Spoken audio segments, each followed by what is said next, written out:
Well, here we are. Monday, October 10th, 2022. I'm Larissa, and we're going to continue now reading Consolation of Philosophy. No, I didn't put hennas on my hairs today. I decided not to. But anyway. We might be splitting book 4 into 2 parts. We'll see how long it takes. We will. So, Consolation of Philosophy by Boethius. Book 4. 1. Lady Philosophy had finished her sweet, soothing song, all the while keeping a look of dignity and a serious expression, and she intended to say something more, when I broke in, still remembering the grief deep within. You who lead the way for the true light, I said, the words you've said so far are clearly divine in and of themselves, and they seem compelling too when I consider your arguments. The recent pain of my mistreatment made me forget, though earlier I had the knowledge of them.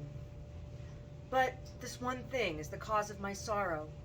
If the ruler of the universe is in fact good, how can evil exist or go unpunished? Surely you've thought about how strange this is, and I'll add one thing more.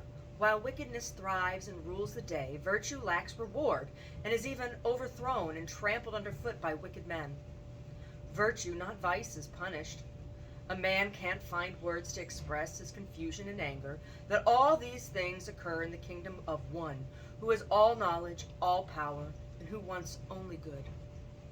Then she replied, it would be infinitely strange and more frightening than any horrors if, as you suppose, in this best ordered house of such a father, the cheap household stuff were cherished, so to speak, and the precious things were left uncared for. But it is not so.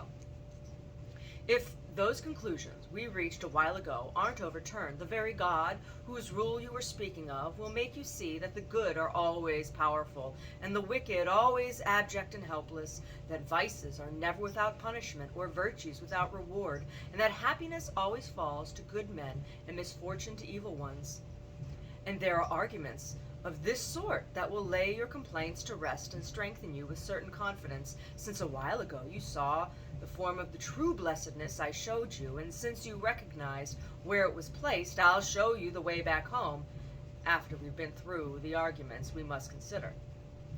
I'll give you the wings that will lift you up on high, so your fear can be cast aside, and you can return unhurt to your fatherland. I will guide you, lead you, and even carry you on your way. Metron 1. With swift wings your mind will soar the heavens' heights above the sky, leaving clouds behind, will look and scorn the earth. Climbing beyond the fire point, it will reach the house of stars and join Phoebus on his path. It will ride with cold Saturn, companion of the flashing sphere, a soldier of his shining eyes, turning with the starry circles, watching the night be made. Higher and higher it will climb, reaching the farthest pole, then share the holy light. Here the Lord of Kings, the shining master of all, holds the reins, though unmoving, and guides the swift chariot. If then the path turns you back to the forgotten place you seek, you will cry out, I remember. This is my home, my source, my end. Should you choose to gaze on the night of the earth left behind, you will see tyrant exiles, whom the wretched fear. Wonderful! What great things you promise, and I have no doubt you can follow through with them, I replied. But don't keep me waiting when you've raised my hopes like this. First then, she said, you can see that good men always have power and that evil ones lose all their strength, and we can prove one of these assertions from the other. For since good and evil are opposite, if goodness is agreed to be powerful, then the weakness of evil is obvious, and if the fragility of evil is manifest, the strength of good is manifest. But so you can have more faith in my conclusions, I'll go down both paths and demonstrate our proposition first in one direction, and then in the other. Human actions are accomplished through 2 means, will and power. If either of them is absent, nothing can be done. If the will is lacking, no one even begins anything, since he doesn't want to do it. But if power is lacking, the will to act would be in vain. So it is that if you should see someone wanting to obtain something that he wasn't obtaining, you would have to assume that he didn't have the strength to obtain it. That's obvious, I said. There's no way to deny it. But if you saw that someone had accompanied what he had accomplished what he wanted, you wouldn't doubt that he had the power to do it, would you? No, I said. Now, in whatever area a man has ability, he is strong, but in whatever area he doesn't have ability, he is weak. I agree, I said. So then, she said, do you remember from our earlier arguments that all efforts of the human will work together to pursue blessedness, although it is pursued by different paths? Yes, we've shown this, I remember, I said. And so you recall that blessedness is the good itself, and therefore all men desire the good when they seek blessedness? I don't just recall it, I have it fixed firmly in my mind. So, all men, both good and bad alike, with the same intent, strive to reach the good. Yes, I said, that follows. But certainly men become good by attaining the good. Certainly. So good men acquire what they seek? Yes, it seems that way, I replied.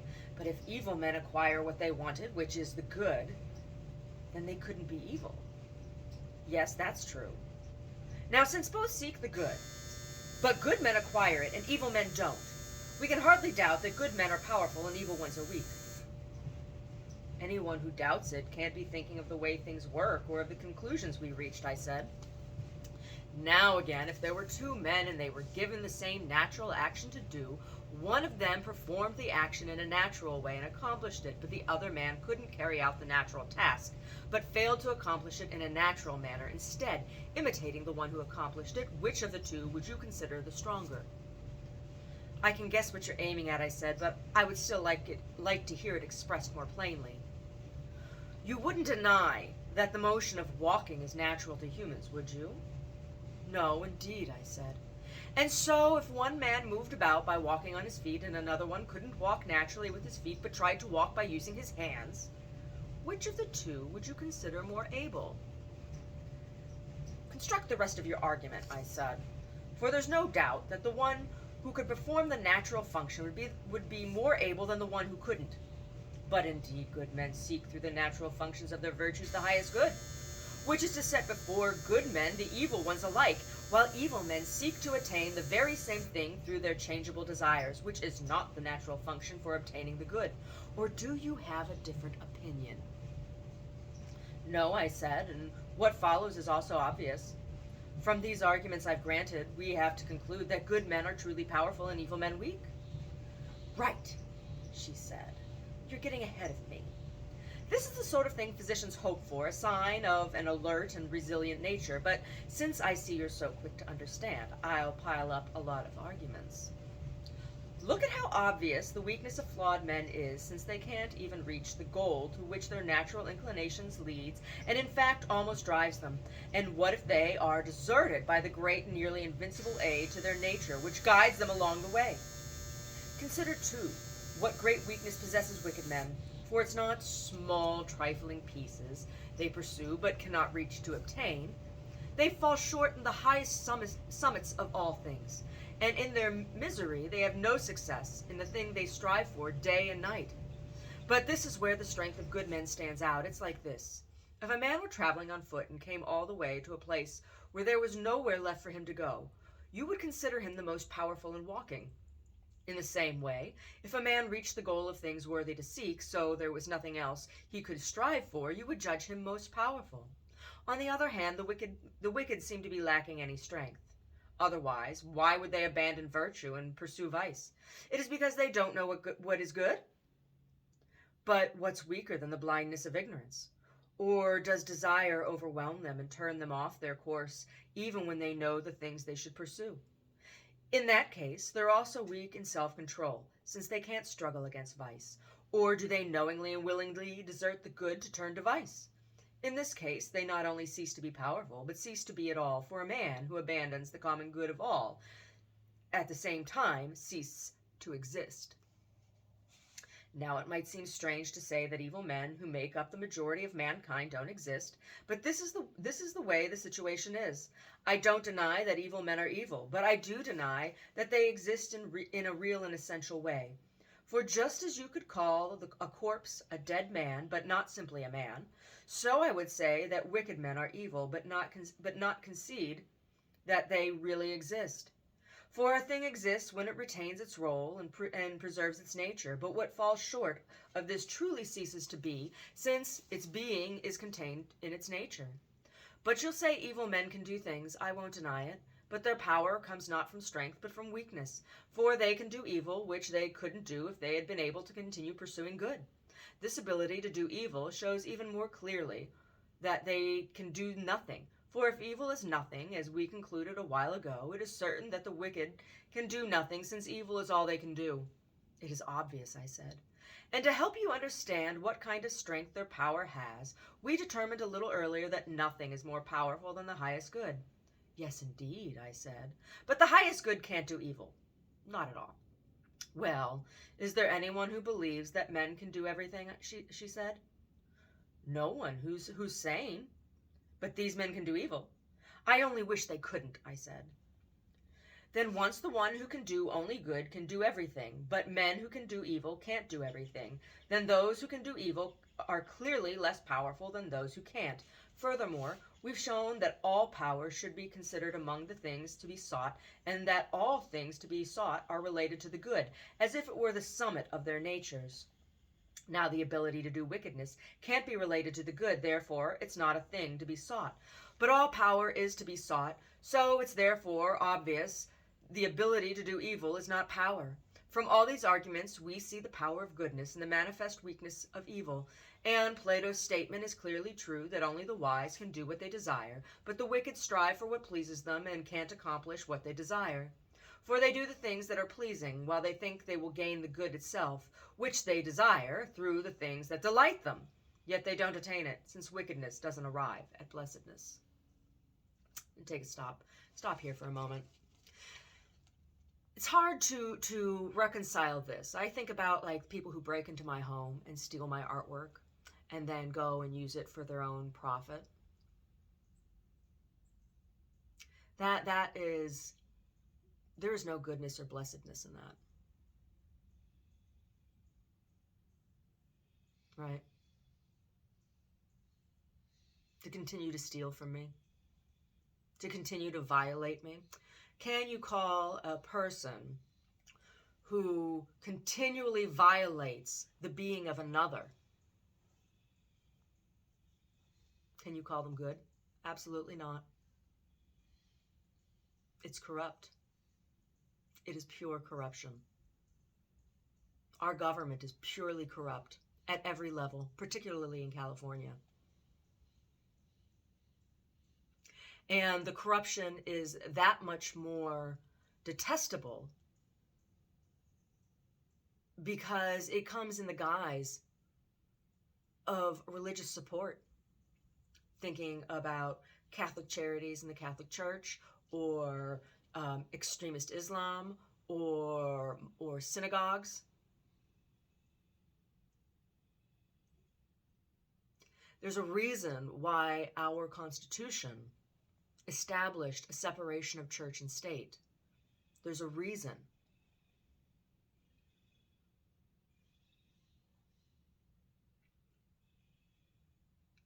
It is an arrogance to say that you know the mind of God and therefore can rule with the mind of God.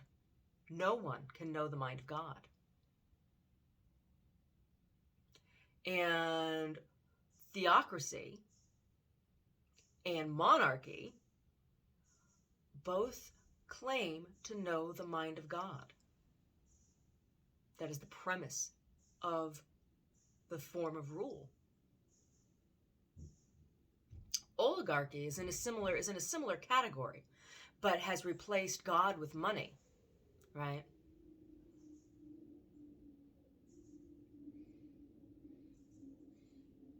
Democratic Republic is the best form of government on the planet. And this continued chipping away at our Constitution is insidious and evil. There is no blessedness among them. Anyway, let's go on. I think we're probably going to read book 4 in 2 parts. Metron 2. So those lofty kings sitting atop their high thrones, distinguished in their shining purple finery, protected by sullen troops threatening with grim faces, panting in their rabid hearts, if someone would snatch their false cloaks, immediately would be seen men, strangled with inner chains, desire within disturbs hearts poisoned with greed. There anger is destructive, waves, lashes the mind. Either sorrow exhausts or hope, fleeting, torments the captive. And so when you see this one head with all tyrants bare, he, pressured by these masters of malcontent, does not do what he himself wishes. 3. So do you see in what wickedness filth wallows, and in what light goodness shines? From this it is clear that goodness always produces rewards, and that wickedness always brings its own punishment.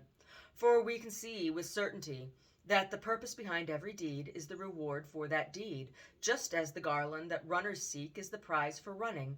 But we have shown that blessedness is the very good itself for which everything else is done. Therefore, the good itself has been set forth as a sort of common prize, for this good cannot be separated from good men, for a man will no longer rightly be called good if he lacks goodness, and so right actions have their own rewards. Therefore, however much evil men may rage, the wise man will not lose his crown, nor will it wither away. Nor will the wickedness of another man take away the glory due to upright souls. Now, if a man rejoiced in receiving glory from an outside source, then some other person or the man who conferred the glory would be able to take it away.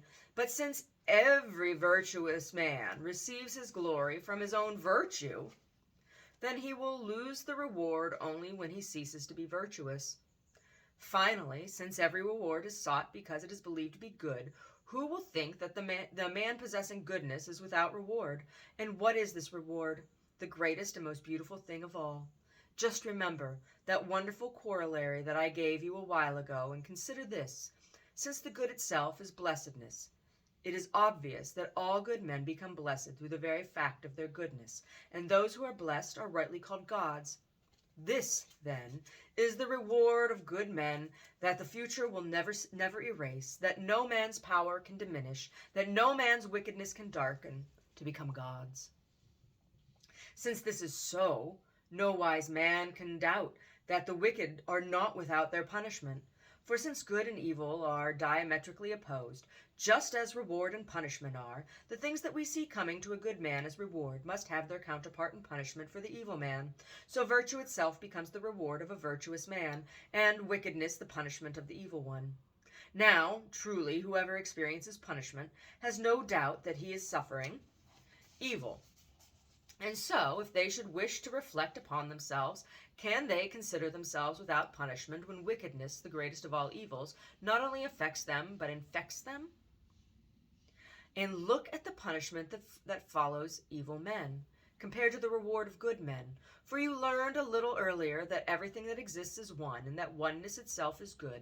So it follows that everything that exists would also seem to be good. In this way, therefore, whatever falls short of the good ceases to be. Thus it happens that evil men cease to be what they had been, though the remaining appearance of the human body shows these men had once been humans. And so, since they turn to evil, they have lost their human nature. And since virtue alone is able to make a person surpass his fellow men, it must be the case that those whom wickedness brings down from the human state are sunk so low that they don't deserve to be called human. Thus it happens that if you saw a man transformed by vices, you couldn't consider him human. Suppose a violent robber burns with desire for another man's riches. You would say he's like a wolf, a wild and restless man who busies his tongue with lawsuits. You would compare him to a dog, a man who sneaks and lurks about, hoping to trip up others by deceit. He's just like a little fox. A man who can't control his rage seems to bear the spirit of a lion. A timid, frightened man who flees from things he shouldn't fear is like a deer. A sluggish, dull, lazy man lives the life of an ass. Suppose a fickle, inconsistent man keeps changing his pursuits. He's no different from a bird. A man who drowns in foul and impure lusts, he's held by the pleasures of a dirty sow. And so it happens that a man who abandons virtue, since he can't become godlike, turns into a beast. Metron 3. The sails of Metron, Ulysses on his boat, wandering the sea, caught the southeast wind and were blown to the island of beautiful Circe. She, born from the seed of the sun, mixes for each new guest a potion touched by her song. With hands skilled in herbcraft, her guests she changes into various shapes. A boar's appearance covers this one, and that one an African lion, increasing in tooth and claw.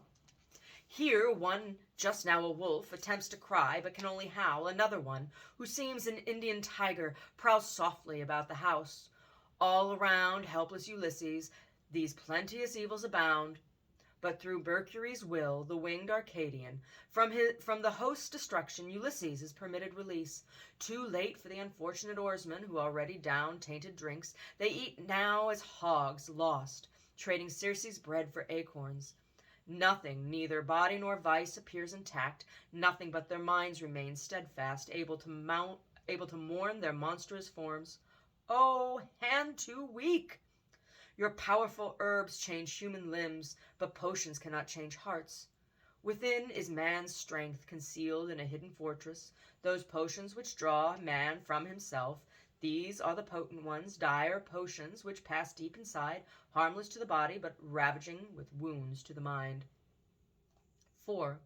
Then I replied, I agree, and I see that we can rightly say that corrupt men, though they keep the appearance of human body, are turned into beasts through the state of their souls. But their wicked, cruel minds rage against good men and cause them harm. This is what I wish were not allowed. But it's not allowed, she said, as I'll show you at the proper time. But still, if what you believe they can do were taken away, the punishment of wicked men would be greatly lightened, although some may find this incredible. Even men are necessarily more unfortunate when they accomplish their desires than when they fail to achieve what they want. For if it is miserable to want to do evil, it is more miserable to be able to do it, since without the accomplishment of evil, the miserable will have no effect. Because each of these conditions has its own decree of misery, those who want to do evil can do it and carry through with it must be oppressed by a triple misfortune. Yes, I admit this, I said, but how I wish they would quickly lose their misfortune and lose the ability to commit their crimes. They will lose it sooner, perhaps, than you might wish, or than you might think they will, for there is nothing in the span of a life, short as it is, that the immortal soul should consider long. The great hopes and towering siege engines of crime that these men create are often destroyed with a sudden and unanticipated ending, and this, in fact, sets a limit to their misery. For if wickedness makes men miserable, then men who are wicked longer than others must be more miserable, and I would judge them more unfortunate if death did not finally put an end to their evil. For if we concluded rightly concerning the misfortunes of evil, then misery that has no end must be infinite. Then I replied, your conclusion is strange and hard to admit, but I realize that I well agree with what we've already determined. You're quite correct, she said, and anyone who has trouble agreeing with the conclusion is bound to show either that some false premise has preached it, or that the sequence of arguments doesn't inevitably lead to that conclusion. Otherwise, if previous propositions were granted, there's no excuse for finding fault with the conclusion, and what I am about to say may seem just as strange, but it follows with equal necessity from the assumptions we've made. What? I said. That the wicked are happier when they suffer punishment than when they are not restrained by the punishment that is their due, she explained. I'm not just speaking of what everyone knows, that retribution corrects wicked behavior, and that the fear of punishment steers a man to goodness, and that these men serve as an example to others to avoid blameworthy deeds. Everyone realizes these things, but in a certain way, I think the wicked are unhappier when they are unpunished, even if we ignore the need for correction and set aside their role as examples. How do you mean, aside from these things? I said. She replied, haven't we agreed that the good are haven't we agreed that the good are happy and the evil truly miserable? We have, I replied. So, if something good is added to the misery of someone, she said, isn't he happier than the man who is a pure, complete misery without any good added to it? So it would seem, I said. What if something else bad were added to this miserable man who had nothing good but only things that made him miserable? Wouldn't he be considered much unhappier than the man whose misfortune was lightened by some contact with the good? I suppose, I said. And it's just that the wicked are punished and unfair that they escape punishment? Who would deny it? I replied. And no one will deny that everything that is just is good, and what is unjust is bad, she said. So the wicked have some contact with the good when they are punished, namely the punishment, which is good because it is just. When these same men lack punishment, they have a further evil, their very lack of punishment, which you rightly confessed was an evil. I can't deny it, I said. Then the wicked are more unfortunate when they are granted unjust impunity than when they are punished with just retribution. I replied that it was certain. Then I said, those ideas follow the ones we agreed on a little while ago. But tell me, do you allow for no punishments for souls after the death of the body? Yes, and great ones. Some, I think, are applied as bitter punishments, and some as purifying kindnesses, but it isn't my intention to speak of these now. So far, she continued, we've made you understand that the power of evil men, which you considered most unfair, is nothing, and we've also made you see that the men you complain of as being unpunished are never without punishment for their wickedness, and you've learned that their license, which you prayed would end soon, isn't long, and that the longer it is, the more unfortunate it will be, indeed, most unfortunate if it will be forever. And finally, you've learned that the wicked are more miserable when they escape their just punishment than when they are punished with just retribution. It follows from this conclusion that exactly when they seem to escape justice, they're being pressed by heavier punishments. Then I responded, when I consider your arguments, I think that nothing more true could be said. But if I turn back to the opinions of men, who would consider these ideas worthy to listen to, let alone be believed? That's true, she said, for men cannot lift their eyes, which are accustomed to darkness, to look at the bright light of truth. They're like birds that see clearly at night, but are blind during the day. For while they look at their passions rather than at the order of things, they think that license and unpunished wickedness bring happiness. But look at what eternal law has decreed, she continued. If you conformed your mind to better things, you won't need a judge to offer you a reward. You yourself will have reached things that are higher. But if you've turned your desire to worse things, you won't need to seek someone to punish you. You'll be the one who has cast yourself down to baser things. It's as if you should take turns looking back and forth from the dirty earth to the heavens, and everything else being blocked out. On the basis of your vision, you would seem to be in the dirt one moment and in the stars the next. But the crowd doesn't understand this. Should we imitate these men then, and when they seem to be like beasts? Suppose someone were completely blind and even forgot that he had ever possessed sight, and thought that nothing was lacking in his human perfection. We who see surely wouldn't agree with the blind man, would we? But men won't even agree that those who commit injuries are more unfortunate than those who suffer them, though the conclusion rests on equally sound arguments. I'd like to hear those arguments, I said. You don't deny, do you, that every man who is wicked deserves punishment, she replied. No. And it's clear in many ways that the wicked are pitiable? Yes, I replied. Then you don't doubt that those who deserve punishment are pitiable? Certainly not, I said. Then if you were sitting as judge, whom would you consider worthy of punishment, the one who committed a crime or the one who suffered it? I'm quite sure I would satisfy the one who suffered the injury in giving pain to the one who committed it, I said. So the one who committed the crime would seem to you more pitiable than the one who suffered it? That follows, I said. Then she continued, so for this and other reasons based on the same principle, that wickedness by its very nature makes men pitiable. It's obvious an injury done to someone creates misery for the doer of the deed and not for the sufferer of it. But nowadays prosecutors take the opposite approach. They try to stir up sympathy from the judges towards those who have suffered some serious and bitter injury, when pity is more rightly owed to those who committed the crime.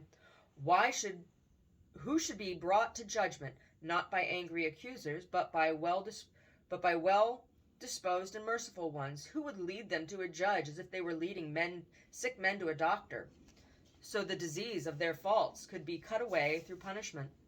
In this way, advocates of the guilty would no longer be needed, or if they wanted to help people, they would adopt the role of prosecutors. And the wicked themselves, if they could peek out and catch some glimmer of the virtue they had abandoned, would see that they were going to put away the foulness of their wickedness by enduring their punishment. In exchange for acquiring virtue, they wouldn't consider their punishment torment, and so they would reject the use of defense advocates and would yield themselves completely to their judges and accusers. So it is that to the wise men there is absolutely no place for hatred. Who except the most stupid would hate good men? And it is most unreasonable to hate evil men. If wickedness is a sort of disease of the soul, just as weakness is a disease of the body, when we consider those sick in body as not at all worthy of hatred, but rather pity, we should all the more pity and not attack those whose minds are oppressed by a wickedness more cruel than any physical weakness. Metron 4. Why would a man delight in rousing such a cause, and with his very own hand tempt fate? If you seek death, she won't delay. Of her own accord she hastens her horse. The serpent, lion, tiger, bear, and boar with teeth seek those who themselves seek each other with swords. Surely these men don't quarrel, provoking unjust battles in uncivilized wars because of differing customs. Surely they don't wish to die one after another by weapons. Neither's their right reason for savagery. You wish suitable recompense for merit mattered. Then in justice cherish the good, pity the evil. 5. Then I replied, I see both the happiness attached to the deeds of the just and the misery of the deeds of the unjust, but in what people call fortune, I think both good and bad are present. No one who's wise would want to be an exile, poor and disgraced, instead of always living well in his own city, being mighty in his resources, respected for his honors, and strong in his power. For in this way the use of wisdom is displayed in a more distinguished and open manner, when in some way the blessedness of rulers is transferred to their subjects, especially when the law requires death, prison, or other painful punishments for those who are dangerous, since it's for them that the penalties are established. But I can't understand at all why things are turned around, so that the punishments due to the wicked are inflicted on their good, and evil men snatch the rewards of virtue. I would like you to tell me what the reason is for such unfairness and disorder. You see, I would wonder less if I thought that everything was mixed up through random chance, but the belief that God governs everything increases my amazement. One who often gives blessings to the good and harsh things to the bad, and then, on the other hand, offers difficulties to good men and fulfills the hopes of evil men, how would his actions differ from random chance unless some explanation is found? It isn't strange, she said, for a person to consider something random and confused if he doesn't know the order behind it, but just because you don't know the reasons for such arrangements, you shouldn't doubt that everything is done rightly, since a good ruler governs the world. There's room for question in that, isn't there?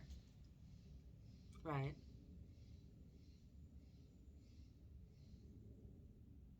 What's very interesting about this is how Lady Philosophy, so we have what we have here is a cusp between old religions and new faiths. So this is Boethius lived in 500s, and he was punished, I think, mostly for not being Christian enough. He's finding his solace, he's finding his consolation in the philosophies of Lady Philosophy references regularly both Greek and Roman mythologies, which were the predominant religions of the day. It's just all very, very interesting stuff, at least in those areas, right? And even when you see the Great Schism, when we come to the Great Schism in Christianity, I think we're going to stop here, and we'll pick up next time at Metron 5. Even within, like I was saying, at the Great Schism, this was because this happened largely because of disputes on the Silk Route over trade and the implementation of Christian faith and the ruling of the church, right? So Eastern Europe did not want to have anything to do with Rome or in the Roman Empire. So that's when we had this split with Constantine, right? Now it's Istanbul, not Constantinople. So Christianity was accepted, but the Pope was rejected, right? The authority of the Pope was rejected. And looking at wars of today, right now, what's going on between Russia and Ukraine. So Eastern Europe is predominantly, when you're looking at the Christian part of Eastern Europe, is predominantly Orthodox. And Orthodox faith does not have a centralized hierarchy, right? They have a structure that exists within each ethnic denomination. So there's the Russian Orthodox, there's Ukrainian Orthodox, there's the Syrian Orthodox, there's the Greek Orthodox, Romanian Orthodox, right? And so each locale has its own patrons of the church, right? The men in charge, right? One of the biggest differences between Orthodoxy and Catholicism, besides Orthodox not being under the Pope, is that Orthodox priests are permitted to marry, but women are in my opinion, greatly oppressed in both groups, right? Like, you're allowed to, a priest in the Orthodox tradition is allowed to marry, but the woman is still treated as second to. And the women in the Orthodox Church are horrible. The gossip is every bit as bad. The gossip and pettiness is every bit as bad. The judgmentalness is every bit as bad as it is on the Catholic side. It's like when I have tattoos, and oh my God, like Orthodox women, if you wear makeup, or if you get your nails done, or if you have tattoos, or all this shit, right? Or there's this woman we went to the beer and wine festival, art beer and wine festival here in Scotts Valley. Not this past year, it was a couple years ago. And I said to Omar, before we were getting ready to leave soon, and I had to use the bathroom. I said, I need to go use the bathroom. And there was this woman sitting near where we were standing, and she's like, oh, so you can go shoot up? And I was just like, what are you talking about? I'm like, are you accusing me of being a drug addict? And she goes, mm-hmm. I'm like, I don't take drugs. Meanwhile, she's got all these kids, and I'm sure that bitch had a fucking epidural, right? And then I see this bitch at the Orthodox Church, St. Lawrence. I saw her working in the office at St. Lawrence's out in Felton. Orthodox women are horrible. They really, really are. And I'm saying that with a bunch of family that's Orthodox, right? My grandma Rose, when she married my pappers, when my dad's mother married my dad's father, she converted from being Ukrainian Orthodox to being Catholic. The Ukrainian Orthodox Church and the Catholic Church were right next door to each other in Nannyglow, right? And my grandfather's family came from Slovakia, and were predominantly Catholic, and they were looked on as being stupid by the Deskoviches, right? By the Orthodox part of the family. Growing up, I listened to this all the time. All the time. Everybody looked down on the Funyaks. Everybody did. Even my mom's family, right? Her grandma called my dad Joey Funny Ass. Because the Catholic Slovaks were supposed to be stupid. Right? There's all of this bullshit. This petty, stupid bullshit. It's like, I'm so glad I don't have kids. I'd have to pull all of that shit from my family, because it still all exists, right?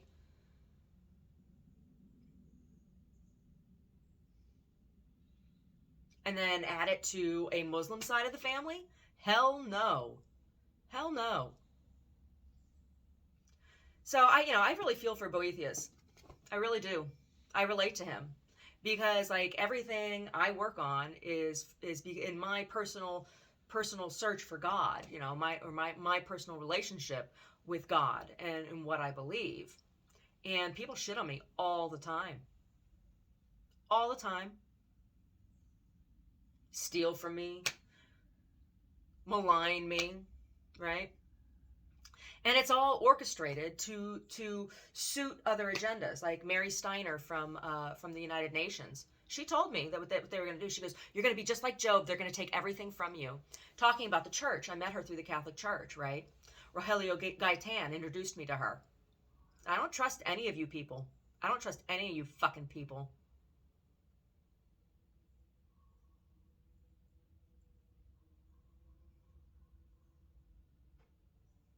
You tout your your moral standard of being so fucking high, and yet you turn around and you treat people like the way I've been treated to suit your political agenda. The United Nations creates so many of the problems that they then have to go in and fix to play savior for, right? And then they do that. They destabilize areas through gossip and other means, because they have a set agenda. They destabilize an area, and then they come in as savior so that they can implement what their agenda is. Like, I would really, really, really love to go to Mongolia and talk to some people over there, because Mongolia has been when I was involved with the United Nations, when I was becoming familiar with them in Oakland, Mongolia was the big campaign, right? Going to Mongolia and telling them that they're stamping out all of the pollution, because all of the pollution in Mongolia is definitely due to all the tobacco smoking that they're doing, right? So they were targeting tobacco companies, which tobacco companies, they should be held accountable for bullshit. But I also have a problem with demonizing a plant, which nicotina, tobacco, is a plant. So we're going to demonize farmers and a natural plant, and we're going to make dirty traditional cultures. I have a problem with that too.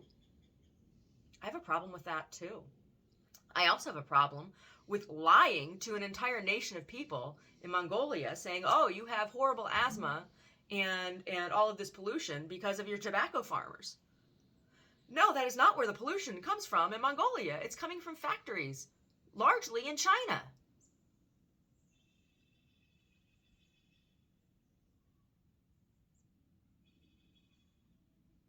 But the UN was using this tobacco campaign to coerce and to manipulate indigenous population. So, like, I hear people over here in the United States crying about indigenous issues. I'm just like, y'all are idiots. You don't even know what it is you're crying about.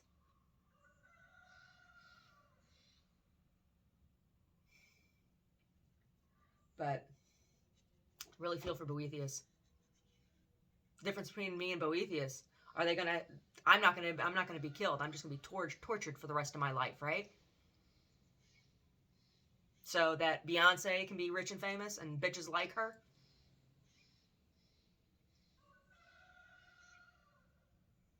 Like, I'm not crying for fame and riches. I just want to be compensated for the work that I do and not have it stolen out of my house and co-opted for a bunch of rich assholes. Right? Who don't have a fucking brain in their head. Otherwise, they'd make their own fucking work.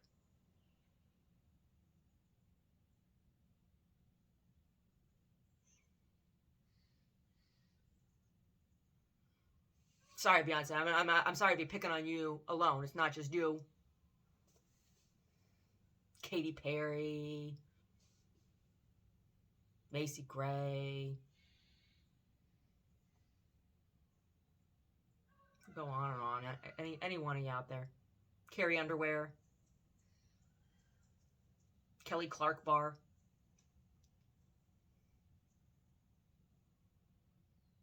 Right? Anything coming out of the Disney shit factory.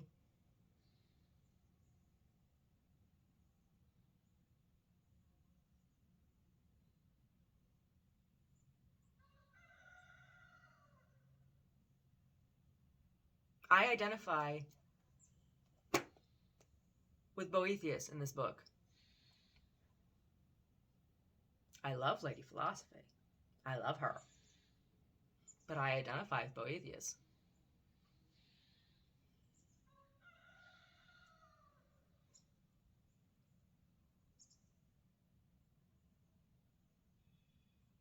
Anyway.